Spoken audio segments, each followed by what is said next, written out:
Boss ನಿನ್ನೆ episode ನೋಡಿದಾಗ ನಿಜವಾಗ್ಲೂ ಲಿಟ್ರಲಿ ಹೆಂಗಿತ್ತು ಅಂದರೆ ಯಾವುದೋ ನರಿ ಕುತ್ಕೊಂಡು ಪುಣ್ಯಕೋಟಿ ಕತೆ ಹೇಳ್ದಂಗಿತ್ತು. ಅಯ್ಯೋ ನಾನು ತುಂಬ ಒಳ್ಳೆಯವನು, ನಾನು ಏನು ತಪ್ಪೇ ಮಾಡಿಲ್ಲ, ನನಗೆ ಮೋಸ ಅಂದರೆ ಗೊತ್ತಿಲ್ಲ, ನನಗೆ ಆಟ ತಪ್ಪು ಹೆಂಗೆ ಆಡೋದಂತ ಗೊತ್ತಿಲ್ಲ, ನಾನು ಯಾವ ಹುಡುಗಿನ ಕಂಡೆದ್ದು ನೋಡಿಲ್ಲ, ನಾನು ಯಾವ ಹುಡುಗಿ ಜೊತೆ ಏನು ಮಾಡಲ್ಲ, ನನ್ನ ಫ್ರೆಂಡ್ಶಿಪ್ಪೇ ಇಲ್ಲ, ನನ್ನ ಫ್ರೆಂಡ್ಶಿಪ್ಗೂ ಇದಕ್ಕೂ ಸಂಬಂಧ ಇಲ್ಲ, ನನಗೆ ಯಾರು ಫ್ರೆಂಡ್ಸೇ ಇಲ್ಲ ಅನ್ನೋ ಥರ ಗೋಳಾಡ್ಕೊಂಡು ಒಂದು ನರಿ ಎಷ್ಟು ಚೆನ್ನಾಗಿ ಕತೆ ಹಿಡಿತಾ ಇತ್ತು ಅಂದರೆ ಅದನ್ನ ನೋಡೋಕೆ 2 ಕಣ್ಣಲ್ಲ 100 ಕಣ್ಣಿರಬೇಕು.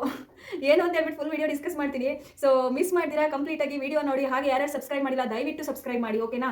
Hello guys, welcome back to my channel. So ಇವತ್ತಿನ ಈ ಒಂದು ಎಪಿಸೋಡಲ್ಲಿ ಯಾವುದ್ರ ಬಗ್ಗೆ ಡಿಸ್ಕಸ್ ಮಾಡ್ತಾ ಇದ್ದೀವಿ ಅಂದರೆ, ನಿನ್ನೆ ಒಂದು ವ್ಯಕ್ತಿ, ಒಂದು ಕಂಟೆಸ್ಟೆಂಟು ಕುತ್ಕೊಂಡು ಮಂಜು ಅಥವಾ ಗೌತಮಿ ಅವರ ಫ್ರೆಂಡ್ಶಿಪ್ ಬಗ್ಗೆ ಒಂದು ನೇರ ಒಂದು ಸ್ಟೇಟ್ಮೆಂಟ್ ಕೊಡುತ್ತೆ. ಅದೊಂದು ಯಾವ ಥರ ಪ್ರಾಣಿ ಅಂತ ಇನ್ನೂ ನನಗೆ ವರ್ಣನೆ ಮಾಡೋಕ್ಕೆ ಬರ್ತಾ ಇಲ್ಲ.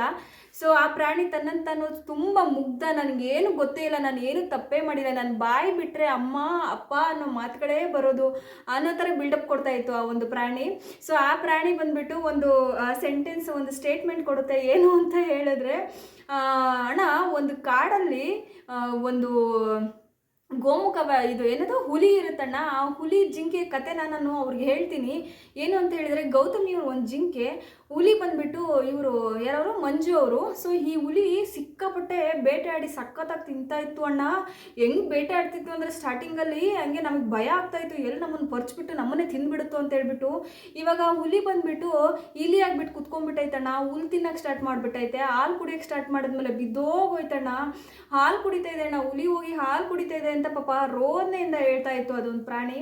ಸೊ ಆ ಒಂದು ವ್ಯಕ್ತಿಗೆ ನಾನು ಹೇಳೋಕ್ಕೆ ಏನು ಇಷ್ಟಪಡ್ತೀನಿ ಅಂತ ಹೇಳಿದ್ರೆ, ಸೊ ಇಲ್ಲಿ ಮಂಜು ಮತ್ತು ಗೌತಮಿ ಅವರ ಟ್ರೂ ಫ್ರೆಂಡ್ಶಿಪ್ ಕಾಣ್ತಾ ಇತ್ತು ನಮಗೆ. ಸೊ ಎಷ್ಟೇ ಫ್ರೆಂಡ್ಶಿಪ್ ಮಾಡಲಿ, ಏನೇ ಮಾಡಲಿ, ಅವರೆಲ್ಲ ಎಷ್ಟು ಹಳೆ ಮಂಜು ಅವ್ರದ್ದು first week, second week, third weak ಎಲ್ಲ ನೋಡಿದಾಗ ಅವರು ಸರಿಯಾಗಿ ಟಕ್ಕರ್ ಕೊಟ್ಟಿದ್ದಾರೆ. ಕೆಟ್ಟ ಮಾತಲ್ಲಿ ಅವರು ಬೈದಿದ್ದಾರೆ, ಚೆನ್ನಾಗಿ ಆಟ ಆಡ್ಕೊಂಬಂದಿದ್ದಾರೆ. ಬಟ್ ಏನು ಅಂತ ಹೇಳಿದ್ರೆ, ಅವರೆಲ್ಲೂ ಕಳ್ಳಾಟ ಮೋಸದಾಟ ಆಡಿಲ್ಲ. ಅವರಿಬ್ಬರು ಸೇರಿಕೊಂಡು ಅವರು ಒಂದು ಫ್ರೆಂಡ್ಶಿಪ್ಗೆ ಮರ್ಯಾದೆ ಕೊಡ್ತಾಯಿದ್ರು. ಸೊ ಗೌತಮಿಯವರ ಫ್ರೆಂಡ್ಶಿಪ್ಪಿಂದನೇ ಅವರು ಸ್ವಲ್ಪ ಸೈಲೆಂಟ್ ಆದರೆ ಹೊರತು ಇಬ್ಬರು ಮಧ್ಯೆ ಯಾವುದೇ ರೀತಿ ಕೆಟ್ಟ ಸಂಬಂಧ ಆಗಲಿ, ಕೆಟ್ಟ ಕಾನ್ವರ್ಸೇಷನ್ ಆಗಲಿ, ಕೆಟ್ಟ ರೀತಿಯ ಅಲ್ಲೆಲ್ಲೂ ನಮ್ಗೆ ಕಾಣಲಿಲ್ಲ. ಏನೋ ಒಂದು ಕಡೆ ಪೊಸೆಸಿವ್ನೆಸ್ ಕಾಣ್ತಾ ಇತ್ತು. ಆ ವ್ಯಕ್ತಿ ಹೇಳ್ದಂಗೆ, ಮಂಜು ಅವರು ಹೇಳ್ದಂಗೆ ಅವ್ರು ಒಪ್ಕೊಂಡಿದ್ದಾರೆ ಕೂಡ, ಇಷ್ಟು ವರ್ಷ ನಾನು ಒಂಟಿಯಾಗಿದ್ದೆ ಅಣ್ಣ, ನನಗೆ ಯಾರೋ ಫ್ರೆಂಡ್ಸ್ ಅಂತ ಇರಲಿಲ್ಲ, ನನ್ನ ಕೇರ್ ಮಾಡೋರಿರಲಿಲ್ಲ, ನನ್ನ ಹಿಂಗೆ ತಿಂದಿದೆಯಾ ಅಂತ ಕೇಳೋರಿರಲಿಲ್ಲ. ಯಾವುದೋ ಒಂದು ವ್ಯಕ್ತಿ ಅಪರೂಪಕ್ಕೆ ನನ್ನ ಲೈಫಲ್ಲಿ ಬಂದು, ತಿಂದಿದ್ದೀರಾ, ಊಟ ಆಯಿತಾ, ನೀವು ಚೆನ್ನಾಗಿ ಆಡಿ ಚೆನ್ನಾಗಿ ಮಾಡಿ ಚೆನ್ನಾಗಿ ಗೆಲ್ರಿ ಗೇಮ್ನ ಅಂತ ಯಾರೋ ಒಬ್ರು ಪ್ರೋತ್ಸಾಹ ಕೊಡೋರು ನನಗೆ ನನ್ನ ಪಕ್ಕದಲ್ಲಿ ನಿಂತ್ಕೊಂಡು ಪ್ರೋತ್ಸಾಹ ಕೊಡ್ತಾ ಇದ್ದಾರೆ. ನನ್ನ ಲೈಫಲ್ಲಿ ಯಾರೂ ಫ್ರೆಂಡ್ಸ್ ಇರಲಿಲ್ಲ, ತುಂಬ ದಿನ ಆದಮೇಲೆ ಒಬ್ಬರು ಕೇರಿಂಗ್ ಪರ್ಸನ್ ಸಿಕ್ಕಿದ್ದಾರೆ. ಇವಾಗ ನಾವೇ ಆದ್ರೂ ನಮ್ಗೆ ಯಾರೂ ಇಲ್ಲ ಅಂದರೆ ಯಾವ ಥರ ಇರ್ತೀವಿ, ಅಟ್ಲೀಸ್ಟ್ ಯಾರೋ ಒಬ್ಬರು ನಮಗೆ ಕೇರ್ ಮಾಡೋರು ಇದ್ದಾರೆ ಅಂದಾಗ ಯಾವ ಥರ ನಮಗೆ ಒಂದು ಪೊಸೆಸಿವ್ನೆಸ್ ಬರುತ್ತೆ. ಸೊ ಆ ಒಂದು ಪ್ಯೂರ್ ಫ್ರೆಂಡ್ಶಿಪ್ ಕಾಣ್ತಾ ಇತ್ತು ಹೊರತು ಅಲ್ಲೆಲ್ಲೂ ಒಂದು ಕೆಟ್ಟ ರೀತಿ ಒಂದು ಏನು ಪೋಟ್ರೆ ನಮಗೆಲ್ಲೂ ಕಾಣಿಸ್ಲಿಲ್ಲ. ಅಫ್ಕೋರ್ಸ್ ಮಂಜು ಅವ್ರು ಪೊಸೆಸಿವ್ ಆಗಿದ್ದರು, ಫ್ರೆಂಡ್ಶಿಪ್ ಇತ್ತು, ಜಗಳ ಇತ್ತು, ಎಲ್ಲ ಇತ್ತು, ಬಟ್ ಕೆಟ್ಟ ರೀತಿಯಲ್ಲಿ ಎಲ್ಲೂ ನನಗೆ ಕಾಣಿಸ್ಲಿಲ್ಲ. ಬಟ್ ಈ ವ್ಯಕ್ತಿ ಆ ಉದಾಹರಣೆ ಕೊಟ್ಟಿದ್ದು ನನಗೆ ಸಿಕ್ಕಾಪಟ್ಟೆ ಕೆಟ್ಟದಾಗ ಕಾಣಿಸ್ತು. ಯಾಕೆ ಅಂತ ಹೇಳಿದ್ರೆ, ತನ್ನ ದೋಸೆನೇ 1000 ತೂತಿದೆ, ತನ್ನ ಉಯ್ದಿರೋ ದೋಸೆಲಿ 1000 ತೂತಿದೆ, ಅದ್ರ ಜೊತೆಗೆ ತನ್ನ ದೋಸೆನೇ ಸೀದು ಗಬ್ಬು ವಾಸನೆ ಬರ್ತಾ ಇದೆ. ಸೊ ಪಕ್ಕದ ಮನೆ ದೋಸೆ ಸ್ಮೆಲ್ ಬಗ್ಗೆ ಮಾತಾಡ್ತಾ ಇತ್ತಂತೆ. ಅವ್ರ ಮನೇಲಿ ದೋಸೆ ಸರಿ ಇಲ್ಲ, ತೂತು ಸಿಕ್ಕಾಪಟ್ಟೆ ದೋಸೆಲಿ ತೂತಿದೆ, ಮತ್ತು ಟೇಸ್ಟ್ ಚೆನ್ನಾಗಿಲ್ಲ, ಗಬ್ಬು ವಾಸನೆ ಬರ್ತಿದೆ ಅಂತ ಪಕ್ಕದ ಮನೆ ದೋಸೆಗೆ ಬೈತಾ ಇತ್ತಂತೆ ಆ ವ್ಯಕ್ತಿ. ಹಾಗಾಯಿತು ಇಲ್ಲಿ. ಸೊ ಫಸ್ಟ್ ಆಫ್ ಆಲ್ ತಾನು ಗೇಮ್ ಹಿಂಗೆ ಆಡ್ತಾ ಇದ್ದಾನೆ ಅಂದರೆ, ಲಾಸ್ಟ್ ವೀಕ್ ಅದು ಫಿನಾಲೆ ವೀಕಲ್ಲಿ ಇಷ್ಟು ದಿನ ನಾವು ನೋಡ್ಕೊಂಬಂದಿದ್ದು, ನನಗೆ ಆ ಒಪಿನಿಯನ್ನೇ ಕಂಪ್ಲೀಟಾಗಿ ಚೇಂಜ್ ಮಾಡ್ದ ಆ ವ್ಯಕ್ತಿ. ಹೆಂಗಿತ್ತು ಅಂದರೆ, ಮುಂಚೆಯಿಂದ ಆ ರಗಡ್ಡು, ಆ ಒಳ್ಳೆತನ ಎಲ್ಲೋ ಒಂದು ಕಡೆ ಇತ್ತು ತ್ರಿವಿಕ್ರಮ್ ಅವರಲ್ಲಿ. ಚೆನ್ನಾಗಿ ಆಡ್ತಾ ಇದ್ದಾರೆ, ಚೆನ್ನಾಗಿ ಗೇಮ್ಗಳು ಆಡ್ತಾ ಇದ್ದಾರೆ, ಒಳ್ಳೆ ಪರ್ಸ್ನಾಲಿಟಿ ಇದೆ. ಮೋಕ್ಷಿತ ಅವ್ರಿಗೆ ಆ ಥರ ಎಲ್ಲ ಮಾತಾಡಿದ್ರು, ಸೈಕೋ ಅಂತ ವರ್ಡ್ ಯೂಸ್ ಮಾಡಿದ್ರು, ಅದ್ರ ಜೊತೆಗೆ ಅವ್ನು ಸರಿ ಇಲ್ಲ, ಇವ್ನು ಸರಿ ಇಲ್ಲ ಅಂತ ಹಿಂದೆ ಮಾತಾಡಿದ್ರು. ಅಷ್ಟೇ ಯಾಕೆ, ಇವಾಗೇನು ಸುದೀಪ್ ಸರ್ ಮೊನ್ನೆ ಕುತ್ಕೊಂಡು ತ್ರಿವಿಕ್ರಮ್ ಜೊತೆ ಅಷ್ಟು ಕ್ಲೋಸ್ ಆಗಿ, ಅಷ್ಟು ಚೆನ್ನಾಗಿ ಅವ್ರ ಬಗ್ಗೆ ಎಷ್ಟೇ ಹೊಗಳಿದ್ರು ಅಂತ ಸುದೀಪ್ ಸರ್ ಅವ್ರ ಡಿಸಿಷನ್ಗೆ ಆ ವ್ಯಕ್ತಿ ಮರ್ಯಾದೆ ಕೊಡಲಿಲ್ಲ. ಸುದೀಪ್ ಸರ್ ಬಗ್ಗೆನೇ ಕುತ್ಕೊಂಡು ಗೌತಮಿ ಅವ್ರ ಬಗ್ಗೆ ಅಕ್ಕಿ ಕಾಳು ಇಟ್ಕೊಂಡು ಮಾತಾಡಿದ ಎಪಿಸೋಡ್ನ ಗಂಟೆಗಟ್ಟಲೆ ತೋರಿಸಿದ್ರು, ಇಷ್ಟುದ್ದ ನೀವು ನೋಡಿದ್ದೀರಾ ಅದನ್ನು. ಸೊ ಇಂಥ ವ್ಯಕ್ತಿ ತಾನೇ ಇನ್ನೊಬ್ಬರ ಬಗ್ಗೆ ಮಾತಾಡ್ತಾನೆ, ಹಿಂದೆ ಮಾತಾಡ್ತಾನೆ, ಮುಂದೆ ಮಾತಾಡ್ತಾನೆ, ಕೆಟ್ಟ ಮಾತುಗಳು. ಆ ಭವ್ಯ ಏನವ್ರನ್ನ ಮದುವೆ ಆಗಿಲ್ಲ, ಭವ್ಯ ಏನವ್ರದ್ದು ಅಫಿಷಿಯಲ್ ಗರ್ಲ್ ಫ್ರೆಂಡು ಅಲ್ಲ, ಅಫಿಷಿಯಲ್ ವೈಫು ಅಲ್ಲ, ಜಸ್ಟ್ ಅಲ್ಲಿರೋ ಒಂದು ಕಂಟೆಸ್ಟೆಂಟು. ಅಫ್ಕೋರ್ಸ್ ಅಲ್ಲಿ ಒಳಗಡೆ ಹೋದ್ಮೇಲೆ ಯಾವ ಫ್ಯಾಮಿಲಿ ಇರಲ್ಲ, ಯಾರೂ ಇರಲ್ಲ, ಏನೋ ಒಂದು ಬಾಂಡ್ ಆಗುತ್ತೆ, ಏನೋ ಒಂದು ಫ್ರೆಂಡ್ಶಿಪ್ ಅಂತ ಬೆಳೆಯುತ್ತೆ. ಯಾಕಂದರೆ ಇರಬೇಕು, ಯಾರಾದರೂ ಒಬ್ರು ಬೇಕೇ ಬೇಕಾಗುತ್ತೆ, ಒಂದು ವ್ಯಕ್ತಿನೋ ಯಾರೋ ಮಾತಾಡೋಕ್ಕೋ, ಟೈಮ್ ಪಾಸ್ ಮಾಡೋಕ್ಕೋ, ಅಥವಾ ಟೈಮ್ ಕಳೆಯೋದಕ್ಕೋ, ಒಂದು ಸಹಾಯ, ಒಂದು ಪರ್ಸ್ನಾಲಿಟಿ, ಒಂದು ಬೇಕಾಗತ್ತೆ ಆ ಮನೆ ಅಂತ ನೋಡಿದಾಗ. ಸೊ ಅಫ್ಕೋರ್ಸ್ ಅವರಿಬ್ಬರ ಮಧ್ಯೆ ಫ್ರೆಂಡ್ಶಿಪ್ ಆಗಿದೆ. ಬಟ್ ಅದು ಎಷ್ಟು ಪ್ಯೂರ್ ಆಗಿದೆ? ಬರೀ ಕಿತ್ತಾಟ. ಅದು ರಿಯಲ್ ಆಗಿ ಆಡ್ತಾರಾ ಅಥವಾ ಫೇಕಾಗಿ ಪೋರ್ಟ್ರೇ ಮಾಡ್ತಾರಾ ಅಥವಾ TRPನೋ ಅಥವಾ ತಮ್ಮನ್ನು ತೋರಿಸ್ಲಿ ಅಂತ ಹಂಗೆ ಆಡ್ತಾರೋ ಅದಂತೂ ಗೊತ್ತಿಲ್ಲ. ಬಟ್ ಏನು ಅಂತ ಹೇಳಿದ್ರೆ ಇಲ್ಲಿ ಅಷ್ಟು ಮಿಸ್ಟೇಕ್ಗಳು ಮಾಡಿದ್ದಾರೆ ಭವ್ಯ ಅವರು. ಅಷ್ಟೊಂದು ಮಿಸ್ಟೇಕ್ಗಳನ್ನ ಮಾಡಿದ್ದಾರೆ. ಮೋಸವಾಗಿ ಕ್ಯಾಪ್ಟನ್ಸಿ ಗೆದ್ದಿದ್ದಾರೆ, ಮೋಸವಾಗಿ ಆಟಗಳನ್ನ ಆಡಿದ್ದಾರೆ. ಅದು ಒಂದಲ್ಲ ಎರಡಲ್ಲ, ಲೈವ್ ಝೂಮ್ ಹಾಕಿ ತೋರಿಸಿದ್ರು ಸುದೀಪ್ ಸರ್ ಅವರು. ಒಂದೊಂದು ಎಪಿಸೋಡಲ್ಲೂ ಝೂಮ್ ಹಾಕಿ ತೋರಿಸಿದ್ರು. ಈ ವ್ಯಕ್ತಿ ಎಲ್ಲೂ ಕೂಡ ಆ ವ್ಯಕ್ತಿ ಹೆಸರನ್ನ ತಗೊಳ್ಳೋದ ನಾಮಿನೇಷನ್ಗೆ. ಯಾಕೆ? ಫೇಕ್ ಆಟ ಆಡ್ತಾ ಇದ್ದಾರೆ. ಇರೋದೊಬ್ಳು ಫ್ರೆಂಡು ಫೇಕ್ ಆಟ ಆಡ್ತಾ ಇದ್ದಾರೆ. ಅಲ್ಲಿ ಇವರ ಫೇಕ್ನೆಸ್ ಗೊತ್ತಾಗಿಲ್ಲ, ಅಲ್ಲಿ ಇವ್ರದ್ದು ವ್ಯಕ್ತಿತ್ವ ಎಲ್ಲೂ ಕಾಣಿಸ್ಲಿಲ್ವಾ?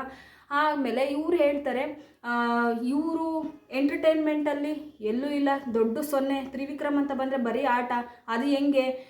ಫಿಸಿಕಲ್ ಟಾಸ್ಕ್ ಬಿಟ್ಟರೆ ಇನ್ನೇನು 0, ದೊಡ್ಡ ಬಿಗ್ 0. ಧನ್ರಾಜ್ ಔಟ್ ಆಗಿರೋದೇ ಒಂದು ಶಾಕು. ಇವ್ರನ್ನ ಕಂಪೇರ್ ಮಾಡಿದ್ರೆ ಆಟ ಬಿಟ್ಟರೆ ಇವರು 0, ದೊಡ್ಡ 0 ತ್ರಿವಿಕ್ರಮ್ ಅವರು. ಸೊ ಅದು ಬಿಟ್ಬಿಟ್ಟು ಇವರು 3 ಹೊತ್ತು ಭವ್ಯ ಜೊತೆ ಬಿಟ್ಟರೆ ಇನ್ಯಾರ ಜೊತೆಗೂ ಕೂತ್ಕೊಳ್ಳಲ್ಲ. ಬರೀ ಕೂತ್ಕೊಂಡು I love you, I seriously love you, I care you, ನೀನು ಹಿಂಗೆ ಮಾಡಬಾರ್ದಾಗಿತ್ತು, ನೀನು ಹಂಗೆ ಮಾಡಬಾರ್ದಾಗಿತ್ತು. ಬರೀ ಈ ಕಾನ್ವರ್ಸೇಷನ್, ಬೇಡದಿರೋ ಕಾನ್ವರ್ಸೇಷನ್ ಬರುತ್ತೆ ಹೊರತು ಇವರಂಥದ್ದೇನು ಮಹಾನ್ ಸಾಧನೆ ಮಾಡಿಲ್ಲ. ಅಲ್ಲಿ ನನಗೆ ಕಣ್ಣಿಗೆ ಕಾಣೋ ಹಂಗೆ ಎಲ್ಲೂ ವಾವ್ ಫ್ಯಾಕ್ಟರ್ ಅನ್ನೋದೆಲ್ಲೂ ನನಗೆ ತ್ರಿವಿಕ್ರಮಿಂದ ಕಾಣಿಸಿಲ್ಲ. ಒಂದು ಹುಡುಗಿ ಬಗ್ಗೆ ಹೀಯಾಳಿಸ್ತಾರೆ, ಕೆಟ್ಟದಾಗಿ ಮಾತಾಡ್ತಾರೆ.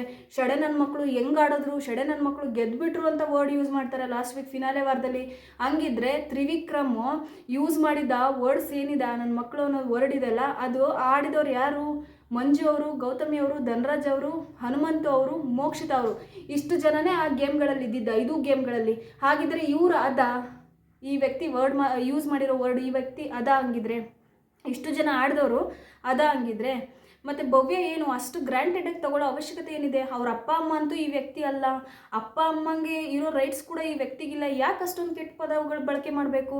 ಹಾಗಿದ್ರೆ ಯಾರಿಗೋ ಒಬ್ಬನಿಗೆ ನೀನು ಹಾಲು ಕುಡಿತಾ ಇದೆಯಾ ಅಂತ ಹೇಳ್ತಾ ಇದ್ದಾರಲ್ವಾ, ಹುಲ್ಲು ತಿಂತಾ ಇದೆಯಾ ಅಂತ ಹೇಳ್ತಾ ಇದ್ದಾರಲ್ವಾ, ಇವ್ರು ತಿಂತಾ ಇರೋದೇನು ಪೇಡನ ಅಥವಾ ಮಾಜಾ ಕುಡಿತಾ ಇದ್ದಾರಾ ಅಥವಾ ಮಜ್ಜಿಗೆ ಕುಡಿತಾ ಇದ್ದಾರಾ ಹೊಟ್ಟೆ ತಣ್ಣಗಾಗಲಿ ಅಂತ? ದಿನ 3 ಹೊತ್ತು ನೈಟ್ 4:15, ಬೆಳಗಿನ ಜಾವ 4:15, 5 ಗಂಟೆ ಟೈಮ್ ನೋಡಲ್ಲ, ಏನಿಲ್ಲ. ಒಳ್ಳೆ ಪಾರ್ಕಲ್ಲಿ ಕೂತಿರೋ ಥರ ಅಕ್ಕಪಕ್ಕದಲ್ಲಿ ಬೆಡ್ ಮೇಲೆ ಬಿದ್ಕೊಂಡು ಮಾತಾಡ್ಕೊಂಡು ಇರ್ತಾರೆ. ಅದು ನೋಡೋಕ್ಕೆ ಒಂಥರ ಫ್ಯಾಮಿಲೀಸ್ ಜೊತೆ ಕೂತ್ಕೊಂಡು. ಇದು ಏನು ಕಾಣ್ತಿದೆ, ಏನು ಸಂದೇಶ ಕೊಡ್ತಾ ಇದೆ ಈ ಪ್ರಪಂಚಕ್ಕೆ ಅನ್ನೋದು ರಿಯಲಾಗಿ ನನಗಂತೂ ಗೊತ್ತಾಗ್ತಾ ಇಲ್ಲ. ಇಲ್ಲಿ ಏನು ನನಗೆ ಬೇಜಾರಾಗಿದ್ದು ಅಂತ ಹೇಳಿದ್ರೆ, ಮೊದಲನೇದಾಗಿ ತಾವು ಕರೆಕ್ಟ್ ಇರಬೇಕು. ಇನ್ನೊಬ್ಬರ ಬಗ್ಗೆ ಒಂದು ಕಮೆಂಟ್ನ ಪಾಸ್ ಮಾಡೋದಕ್ಕಿಂತ ಮುಂಚೆ ತಾವು ಕರೆಕ್ಟಾಗಿರಬೇಕು, ಮತ್ತು ತಾವು ಸರಿಯಾಗಿದ್ದೀವ ಅನ್ನೋದು ಯೋಚನೆ ಮಾಡಬೇಕು. ಇವ್ರು ಹೇಗೆ ಒಂದು ವ್ಯಕ್ತಿ ಜೊತೆ ಫ್ರೆಂಡ್ಶಿಪ್ ಅನ್ನೋ ಒಂದು ಟೈಟಲ್ನ ಟ್ಯಾಗ್ನ ಇಟ್ಕೊಂಡು ಫ್ರೆಂಡ್ಶಿಪ್ ಅನ್ನೋ ಹೆಸರಲ್ಲಿ ಒಂದು ವ್ಯಕ್ತಿ ಜೊತೆಗಿದ್ದಾರೆ, ಆ ವ್ಯಕ್ತಿ ಜೊತೆಗೆ ಕೆಟ್ಟ ಪದಗಳನ್ನ, ಭಾಷೆಗಳನ್ನ ಯೂಸ್ ಮಾಡ್ತಾ ಇದ್ದಾರೆ, ಅಸಹ್ಯವಾಗಿ ಮಾತಾಡ್ತಾ ಇದ್ದಾರೆ. ಅಷ್ಟೆಲ್ಲ ಇದ್ದು ಇವ್ರ ಫ್ರೆಂಡ್ಶಿಪ್ಪು ಪ್ಯೂರ್ ಅಂತೆ. ಇವ್ರ ಫ್ರೆಂಡ್ಶಿಪ್ಪು ತುಂಬ ಪ್ಯೂರ್ ಅಂತೆ. ಅಷ್ಟು ಅಸಹ್ಯವಾಗೆಲ್ಲ ಮಾತಾಡಿಕೊಂಡು ಅವಳಿಗೆ ಬೈಯೋದು ಭವ್ಯಂಗೆ ತುಂಬ ಪ್ಯೂರ್ ಅಂತೆ. ಪಾಪ ಈ ಮಂಜು ಅವರು ಗೌತಮಿಯವ್ರ ಮಾತಿಗೆ ಹ್ಞೂ ಅಂತ ಹೇಳಿದ್ದಾರೆ. ಇಲ್ಲ ಅಂತ ನಾನು ಹೇಳ್ತಾ ಇಲ್ಲ, ಹ್ಞೂ ಅಂತ ತಲೆ ಬಗ್ಸಿದ್ದಾರೆ. ಬಟ್ ಮಂಜು ಎಲ್ಲೂ ಗೌತಮಿಯವ್ರಿಗೆ ಒಂದು ಅಸಹ್ಯ ಪದನ ಯೂಸ್ ಮಾಡಿಲ್ಲ, ಒಂದು ಕೆಟ್ಟ ಭಾಷೆನ ಯೂಸ್ ಮಾಡಿಲ್ಲ. ಅವ್ರಿಗೆ, ಅವರ ಫ್ಯಾಮಿಲಿಗೆ, ಗೌತಮಿ ಫ್ಯಾಮಿಲಿಗೆ ಮತ್ತು ಗೌತಮಿ ಹಸ್ಬೆಂಡ್ ಅವ್ರಿಗೆ, ಪ್ರತಿಯೊಬ್ಬರಿಗೂ, ಗೌತಮಿ ಇಡೀ ಫ್ಯಾಮಿಲಿಗೆ ಒಂಥರ ಎಲ್ಲೂ ಕಪ್ಪು ಚುಕ್ಕಿಯ ತಂದಿಲ್ಲ, ಎಲ್ಲೂ ಕೆಟ್ಟ ಮಾತು ಯೂಸ್ ಮಾಡಿಲ್ಲ. ಅಷ್ಟು ಮರ್ಯಾದೆ ಕೊಟ್ಟಿದ್ದಾರೆ, ಅಷ್ಟು ರೆಸ್ಪೆಕ್ಟ್ ಕೊಟ್ಟು ಮಾತಾಡಿದ್ದಾರೆ. ಗೌತು ಅಂದಿದ್ದಾರೆ ಬಿಟ್ಟು ಎಲ್ಲೂ ಆ ವ್ಯಕ್ತಿ ಈ ಒಂದು ಹೆಣ್ಣಿಗೆ ಕೆಟ್ಟ ಅಸಹ್ಯ ಪದಗಳನ್ನ ಯೂಸ್ ಮಾಡಿಲ್ಲ. ಸೊ ಇದು ಫ್ರೆಂಡ್ಶಿಪ್ ಅನ್ನೋದು. ಸೊ ನೀನು ಬಂದುಬಿಟ್ಟು ಹಂಗಿದ್ರೆ ಕೆಟ್ಟ ಮಾತು ಯೂಸ್ ಮಾಡೋದು ಫ್ರೆಂಡ್ಶಿಪ್ಪಲ್ಲಿ ಕಾಮನ್ ಅಲ್ವಾ? ನನ್ನ ಫ್ರೆಂಡು ನಾನು ಬೈಕೊಂತೀನಿ, ಪೊಸೆಸಿವ್ನೆಸ್ಸು. ಬೈಕೋ, ನಿನ್ನ ಫ್ರೆಂಡು ನೀನು ಬೈಕೋ, ಉಗಿ, ಕ್ಯಾಕರ್ಸ್ ಉಗಿ, ಯಾರು ಬೇಡ ಅಂದರು? ಬಟ್ ಇನ್ನೊಬ್ಬರು ಫ್ರೆಂಡ್ಶಿಪ್ ಯಾಕೆ ಬೆಟ್ ಮಾಡಿ ತೋರಿಸ್ತಾ ಇದೆಯಾ? ಇವನು ಹುಲಿ, ಇವನು ಹಿಲಿ, ಇವನು ಹುಲ್ಲು ತಿಂತಾನೆ, ಹಾಲು ತಿಂತಾನಂತ ಅಲ್ವಾ? ನಿನ್ನ ಫ್ರೆಂಡ್ಶಿಪ್ ನೀನು ಬೈಕೋ, ಏನಾದರೂ ಮಾಡ್ಕೋ. ಬಟ್ ಯಾಕೆ ಈ ವ್ಯಕ್ತಿಗೆ ಯಾಕೆ ನೀನು ಕಂಪೇರ್ ಮಾಡಿ ಈ ವ್ಯಕ್ತಿನ ಯಾಕೆ ಡಮ್ಮಿ ಮಾಡ್ತಾ ಇದೆಯಾ? ಮಂಜುನ, ಗೌತಮಿನ ಯಾಕೆ ಡಮ್ಮಿ ಮಾಡ್ತಾ ಇದೆಯಾ? ನೀನೇ ಡಮ್ಮಿಯಾಗಿ ಕೆಳಗಡೆ ಹೋಗಿದೆಯಾ? ಫಸ್ಟ್ ಆಫ್ ಆಲ್ ನೀನು ಯಾಕೆ ಹೇಳ್ತಾ ಇದೀಯಾ? ಕರೆಕ್ಟ್ ಅಲ್ವಾ? ಸೊ ವೀಕ್ಷಕರನ್ನು ನಾವಿಲ್ಲಿ ಅರ್ಥ ಮಾಡ್ಕೋಬೇಕು, ನಮಗೆ ಏನು ತೋರಿಸ್ತಾ ಇದ್ದಾರೆ ಅಂತ ನನಗಂತೂ ರಿಯಲಾಗಿ ಗೊತ್ತಾಗ್ತಾ ಇಲ್ಲ. ಸೊ ಇಲ್ಲಿ ಕೆಲವೊಂದು ವ್ಯಕ್ತಿತ್ವಗಳು ಫುಲ್ ಡಮ್ಮಿ ಆಗ್ತಾ ಇದ್ದಾವೆ, ಕೆಲವೊಂದು ವ್ಯಕ್ತಿತ್ವಗಳು ಕಾಣಿಸ್ತಾನೆ ಇಲ್ಲ. ಮಂಜು, ಗೌತಮಿ ಅಂತೂ ಫುಲ್ ಸಿಕ್ಕಾಪಟ್ಟೆ ಡಮ್ಮಿ ಆಗೋದ್ರು. ಮತ್ತು ಮೋಕ್ಷಿತಾ, ಹನುಮಂತನಂತೂ ವ್ಯಕ್ತಿತ್ವ ಎಲ್ಲೂ ಕಾಣಿಸ್ತಾ ಇಲ್ಲ, ಅವರ ಪರ್ಸ್ನಾಲಿಟೀಸ್ನೇ ನಮಗೆ ತೋರಿಸ್ತಾ ಇಲ್ಲ. ಇಲ್ಲಿ ಬೇಡ್ದಿರೋ ಪರ್ಸ್ನಾಲಿಟಿಗಳು, ಬೇಡ್ದಿರೋ ವ್ಯಕ್ತಿತ್ವ, ಬೇಡ್ದಿರೋ ಜಗಳ, ಬೇಡ್ದಿರೋ ಲವ್ ಸ್ಟೋರಿ ಮತ್ತು ಅವರ ಅವಾಚ್ಯ ಶಬ್ದಗಳು, ಕೆಟ್ಟ ಮಾತುಗಳೇ ನಮಗೆ ಟಿ ವಿಲಿ ಕಾಣ್ತಿದೆಯೇ ಬಿಟ್ಟು ಅವ್ರನ್ನ ಝೂಮ್ ಹಾಕಿ ತೋರಿಸ್ತಿದೆಯಲ್ಲ ಬಿಟ್ಟು ನಮಗೆ ಇಲ್ಲಿ ಒಳ್ಳೇದು ಅನ್ನೋ ರೀತಿ ಯಾವುದೂ ನಮಗೆ ಕಾಣಿಸ್ತಾ ಇಲ್ಲ. ಅದು ನನ್ನ ಪರ್ಸ್ನಲ್ ಒಪಿನಿಯನ್ನು. ನಿಮಗೆ ಹೀಗೆ ಏನಾದರೂ ಅನ್ನಿಸ್ತಾ ಇದ್ದರೆ ದಯವಿಟ್ಟು ಕಮೆಂಟ್ ಮಾಡಿ ತಿಳಿಸಿ. ಇಷ್ಟ ಆದರೆ ಈ ವಿಡಿಯೋನ ಲೈಕ್ ಮಾಡಿ, ಶೇರ್ ಮಾಡಿ, ಸಬ್ಸ್ಕ್ರೈಬ್ ಮಾಡಿ. ಸೊ ನಾನು ನಿಮಗೆ ಸಿಗ್ತೀನಿ ಮತ್ತೊಂದು ಎಪಿಸೋಡಲ್ಲಿ ಮತ್ತೊಂದು ರಿವ್ಯೂ ಜೊತೆ.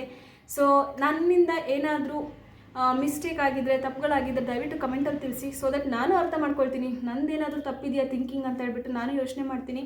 ಸೊ ಅಂತ ಹೇಳ್ತಾ ಈ ವಿಡಿಯೋನ ಎಲ್ಲಿಗೆ ಮುಗಿಸ್ತಾ ಇದ್ದೀನಿ. ಎಲ್ರಿಗೂ ಧನ್ಯವಾದಗಳು.